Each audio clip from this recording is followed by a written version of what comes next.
السلام علیکم ورحمۃ اللہ وبرکاتہ۔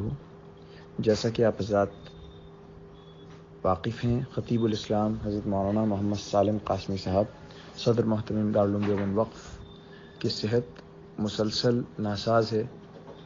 گھر ہی پر حضرت کو رکھا گیا ہے، تمام تر انتظامات گھر ہی پر کیے گئے ہیں۔ ماہر ڈاکٹروں کی ٹیم مسلسل حضرت کی کیفیت کا معائنہ کر رہی ہے۔ صورتحال بہرحال کافی نازک ہے۔ ہند و بیرون ہند میں موجود حضرت دامت برکاتہم کے متوسلین محبین مسلسل دعاؤں کا اہتمام کر رہے ہیں، ہم ان کے بے حد ممنون ہیں۔ ایسی صورتحال میں آپ حضرات کو اندازہ ہے کہ ظاہر ہر فون کا جواب دینا اہل خانہ کے لیے ممکن نہیں۔ ایسے میں ہماری کوشش یہ رہے گی کہ آپ حضرات کو دن میں کم از کم ایک مرتبہ حضرت کی صحیح صورتحال سے باخبر کر سکیں، تاکہ آپ حضرات براہ راست حضرت کی کیفیت پر مطلع ہو سکیں۔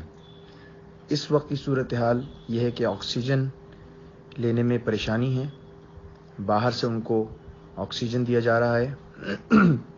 ڈاکٹروں کے مطابق لنگز کافی حد تک متاثر ہیں، جس کی وجہ سے سانس لینے میں دقت ہے۔ البتہ سانس لے رہے ہیں، آہستہ آہستہ سانس لیا جا رہا ہے۔ آپ حضرات دعاؤں کا مزید اہتمام کریں۔ جزاکم اللہ و اکرمکم اللہ۔ محمد شکیب قاسمی۔ السلام علیکم ورحمۃ اللہ وبرکاتہ۔